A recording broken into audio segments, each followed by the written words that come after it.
Welcome to Donmar TV News Channel. Politicians are not exempted from strictly adhering to health protocols to prevent another COVID-19 surge in the country.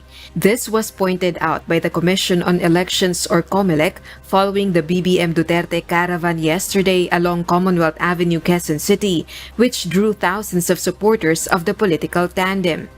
Dapat pinapatupad na ngayon ng IATF at ng kapulisan. So, wag nating iisipin na exempted ang mga politiko. Due to massive number of people, social distancing was not observed and many motorists were affected due to heavy traffic. Quezon City authorities said events organizers did not coordinate properly with the local government. The BBM camp had apologized for the inconveniences and the traffic it caused to motorists, passengers, and even Quezon City LGU during the caravan. Malacanang and the Department of the Interior and Local Government or DILG appealed to political parties and organizers to coordinate with the appropriate local government units to ensure crowd control. Obviously, medyo yung situation now, we're still under a public health emergency, no? So we all have to be careful, and all of these moves have to be, coordinated para hindi naman masyadong magulo, hindi magkakaroon ng mga untoward incidents, no? So there are already mechanisms in place, pero kailangan lang talagang to follow those mechanisms, no? The DILG said political rallies are still prohibited. Special gatherings will only be allowed if permitted by the LGU concerned, provided that all minimum public health standards and allowed venue operating capacity are observed. Political caravans and motorcades are also green-lighted as long as there is physical distancing and held for a limited time only. Ang pakiusap lang po namin sa mga kandidato ay makipag-ugnayan sila sa pulisya at sa mga local government units. Kasi nga po, kailangan natin makontrol pa rin yung mga tao. So, ang binabantayan po ng mga ng DILG ngayon ay yung mga political rallies. Because political rallies are still not allowed. But motorcades and caravans po are allowed. Kailangan lang po natin na makipag-coordinate sila sa Philippine National Police and the local government units. The national government said the LGUs are the ones implementing the policies of the Interagency Task Force for the Management of Emerging Infectious Diseases or IATF, including the implementation of minimum public health standards such as wearing a face mask, social distancing, and ban of super spreader events. Nakita niyo na yung motorcade. Ang dami pong nagpunta doon. Ang totoo nun, Jojo, kahit siguro gaano kagaling ng organizer nun, pag biglang bumuhos na gano'n ng tao, talagang may mapeperwisyo. But in fairness, as early as Sunday ba yun dyan? O, meron ng announcement na baka ma-traffic, gano'n. Kumbaga, hindi naman nagkulang ng paalala. Ang problema kasi dito sa, may kasamang politika sa Quezon City. Ando kasi si Mike Defensor. Kanina, pinapakinggan ko yung speech ni Inday Sara. Matutuwa ka Bisaya yung speech, yung parte ng speech sa Bacoor. Sabi niya kasi, nag-iisip ako ng sasabihin ko, yung Bisaya. Bisaya. Tapos nagsalita si Bong, naghihintay ako nung titirahin ni Bongbong yung kalaban niya, wala talaga dyan. Hindi niya tinitira yung kalaban niya. Sabi niya lagi, unity, magkaisa tayo. Kasi hindi natin kayang lutasin itong mga problema na to, hindi tayo nagkakaisa. Hindi lang pagkatapos na eleksyon, hanggang eleksyon, kundi sabi niya, hanggang sa maayos natin to. Actually, I'm sure ganun din yung sinasabi, hindi, yung iba pala hindi. Tira pala ang ginagawa ng iba, tinitira yung kalaban. Pero sana ganun ang ating maging mga labanan ngayon, puro pagalingan ng pagpepresenta ng kanilang mga plataforma at mga plano para malutas yung problema ng ating bayan. Parang ganun ang maganda. No? Ayun, yun yung sinasabi ko. Alam mo sa Amerika, John, kung tama yung intindi ko,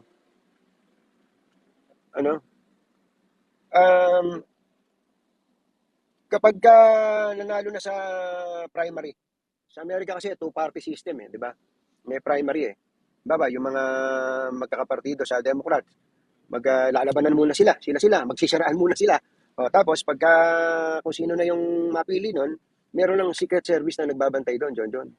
Pagka official candidate ka na, halimbawa, ikaw na yung kandidato. Actually, hindi pa yata bago pa mapili sa primary kung sino yung official candidate ng isang partido, meron ng secret service.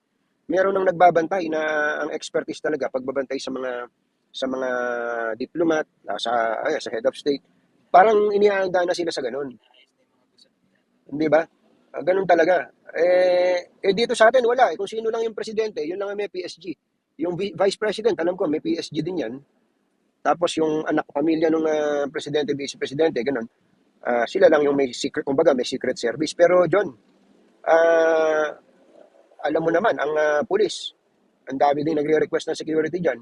Ang dami-daming local candidates din. So talagang hindi pwedeng iasa sa pulis yung security.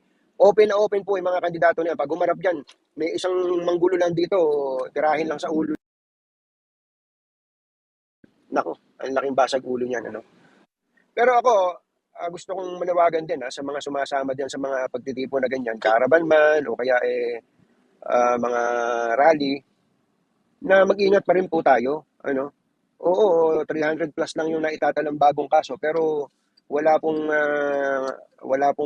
hihigit sa pag-iingat natin lahat. Ano? Hindi naman masama.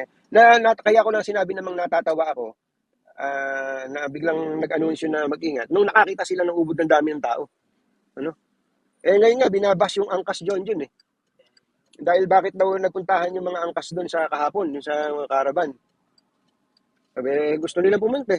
Yun yung sinasabi ko, dito sa bayan natin, dapat may karapatan tayong lahat. Kahit kakampi mo o hindi, wag lang gagawa ng ng labag sa batas, ha? Dapat pinapahintulutan natin yan. Ito, sabihin ko sa inyo, marami nagpunta doon, joyride. Hindi ba magkalaban yun? Yung angkas saka joyride. Meron pang iba, may mga grab nga din eh. Kaya meron ako nabasa na naman kahapon kayo, yung mga matatalino dyan na supporter ng ibang kandidato, nakaisip naman i-boycott daw yung angkas. Boycott yung angkas, hindi naman kayo nag-aangkas. Mga tinamaan kayo. Yan ang hirap sa mga nagtutwitter dito. Kaya ako, tinigilan ko na yung Twitter na yan eh. Puro mga matatalino yung nandito yan eh. Sa Twitter na yan. Anyway, ito po yung sinasabi ko sa title natin. May isa pang problema si BBM kasi kahapon, nakita po natin, nandun siya sa, ano ba tawag dun sa sasakyan na yun, John? Na pwede silang lumantad na ganyan. Tapos may biyahe, pagka nagmo-motorcade, di ba? Malaki truck eh, truck. Tapos, open na open yun. Tapos, Cavite. Nagpunta sila sa Bacoor, Cavite. Ubod ng dami din ng tao. Kung din, nagkampanya din nagkaraban din, open na open din dyan. Ito po yung sinasabi ko, isang problema. Baka na-overlook ng iba dyan. Sana naman hindi. Sige, tama, ayun, gumaling ka na naman ngayon. Security. Tama, bailon ngayon ang security. Kapapanood ko yata ng Netflix eh. Ano? Open na open John eh. Halimbawa, si Inday Sara, si Mayor Inday Sara, pagka lumalakad na ganyan, papunta sa entablado, nanonood ako kanina eh. Pinapanood ko yung live ng ibang mga nag-YouTube eh. Habang papunta, umihinto, kinukuha pa yung cellphone ng kababayan. Nag-selfie pa. Naku, sabi ko, ang tindi nito. Siyempre, ang kagandahan kay Inday Sara, John, meron siyang PSG. Alam mo naman ang anak ng Pangulo, meron extended sa kanya yung Presidential Security Group. Kumbaga, kahit pa paano, saka sigurado ako, meron ng mga nagsusip na yan, may security coverage na yan, may advance sa party yan, etc. Okay yun. Ang tanong, paano si BBM? Open na open, bailon eh. Open na open. Sabi ko nga sa inyo, kapapanood ko yata ng Netflix. Ang baba, nanonood ako ng Blacklist, ano? Tapos, alam niyo naman yung nangyari kay In the Line of Fire. Nung napatayan sila ng presidente, si Kennedy. 'Di ba? Sa Amerika, uso yan eh. Yung may mga sniper. Alam niyo, yung numero ngayon ni BBM, kung paniniwalaan natin, ang mga but of course, may lalabas na namang survey, no? Kung titignan mo yung numero, medyo mahirap habulin. Paano kung may tuyuin dyan? Hindi naman natin sinasabing kandidato o kalaban niya. Paano kung merong iba dyan manggulo? Na ang interest lang ay guluhon ng bayan natin. So, kanyan bailon ngayon.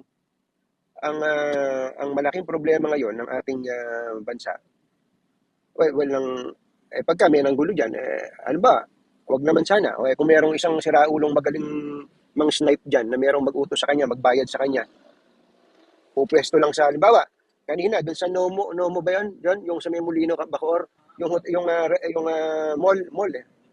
Ang luwag-luwag doon. Tapos, naalala nyo yung tumira kay Kwan? Yung tumira kay Mayor ng Tanawan?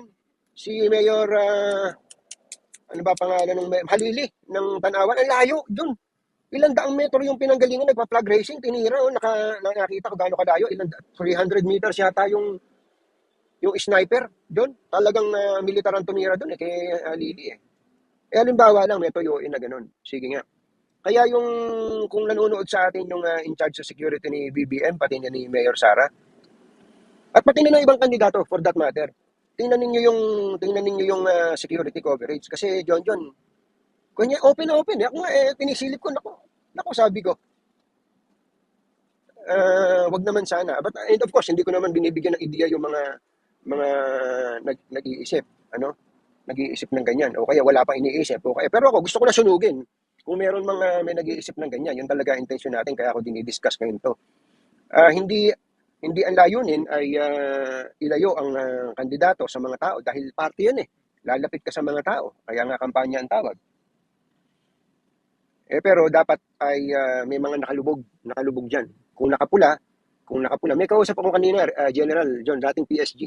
Sabi nga niya, dapat ang mga close-in dyan, may mga nakalubog na nakapula din. Tapos, yun nga, yung advance party. At kung meron mga private o kaya na tumutulong dito kay sa pagbabantay kay BBM, lalo nilang ayusin without sacrificing siyempre yung kanilang intensyon na makisalamuha sa mga tao.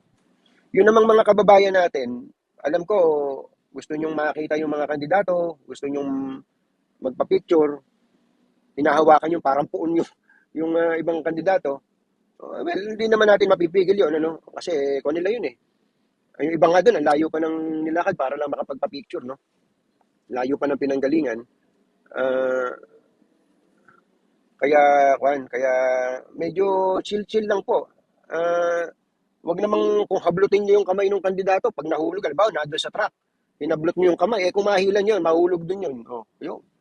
Wala, chill-chill lang. Ito, ang dami-daming mga nagme-message, sumasang-ayon din sa sinasabi natin, Pero of course, alam niyo naman na yung isa pang problema ni BBM, yung kanyang mga disqualification cases, but sabi nga nila, masyadong mahaba pa po yung proseso na yan. Napakahaba pa po niyan.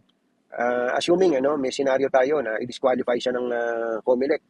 Kung pa po yan, aakyat pa po sa Supreme Court yan. So, mahaba pa po itong bakbakan na to, Anyway, yun lang, John, wala ka naman sasabihin. Baka may sasabihin, so, yan po yung sinasabi ko na sana bigyan ng pansin ng mga kandidato. Hindi lang po ni Senator Bongbong Marcos at Mayor Inday Sara, kundi ng iba pa na mga kandidato, tiyaking mabuti ang seguridad ng mga kandidato because that's the last thing that we need right now. Ayun. Wala ko. Ito, sabi nito si Gina Victoria, yes, katong yun din ang naisip ko, masyadong open. Sina BBM.